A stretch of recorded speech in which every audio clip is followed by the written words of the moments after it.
So here's my setup for the breakout on the Sound, the Light, and the Fury. The first thing that I did was I printed out the QR codes, and then on each of the QR codes with the UV pen, I wrote the ray diagrams that are given in the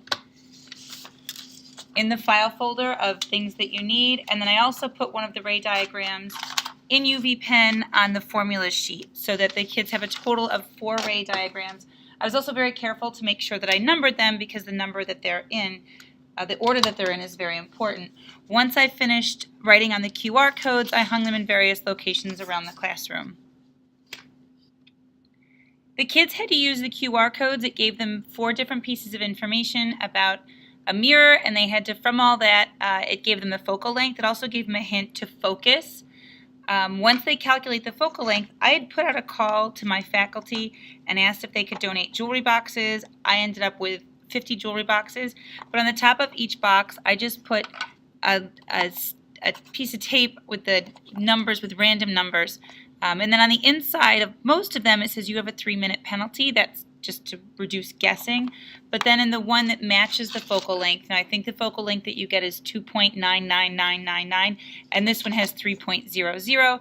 And inside I placed the key, and I also had a little note that says advice, find me looking for you, be sure to wave at the camera when you walk the length of the red carpet, and that's to give them the hint that they're going to need to find the wavelength of something.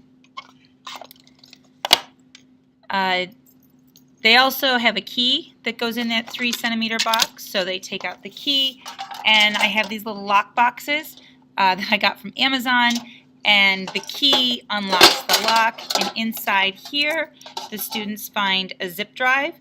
On the zip drive are the picture of the tuning fork and the thermometer, and they use that information to find the wavelength of the wave. So when you're setting up, you make sure you put the zip drive in there, or the flash drive in there, excuse me, and then you lock this up. Now, I didn't have a little lockbox, but what I did have was a briefcase with a lock on it available to me. So I set the briefcase to open with the code 919. And in the inside of the briefcase, I put a UV light. Once the UV light is inside, you can go ahead and move your lock so that it doesn't open.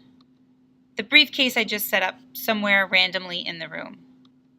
Now, once the students are able to crack that and they get the light out of the briefcase, they then have to figure out to go back to the QR codes.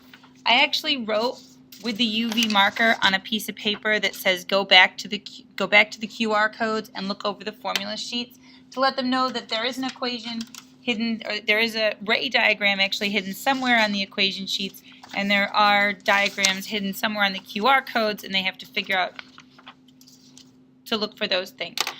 The ray diagrams actually tell them they have to decide, they have to know what direction they're going in, because their last thing is a directional lock. The directional lock was set to up, down, up, up, and inside, or the directional lock is attached to this tackle box. Now, before I lock the tackle box, inside I placed my certificate that says congratulations, you've won the game, but I put that in there. And again, I put this in the room, and I put this on, and I just push it twice just to clear the lock for the kids. I also put a note on there to tell them they have to squeeze the lock 2 times to clear it. A couple things that I added. Number 1, I gave my kids formula sheets because they had 40 minutes, and I gave them a bunch of papers. I just kind of laid them out like it was a mad scientist test, but I did circle and star the ones that they actually needed that were helpful to them, just to give them a little help. If it were a more advanced class, I might not have done that. Also, near the jewelry boxes, we talked about this before we started, but I did tell them do not open randomly, and I also told them, warning, only touch the one you plan to open. I just wanted to avoid them finding it by accident and not using the physics. So that's it. That's how I set everything up. Good luck, and I hope you have a good time playing the game.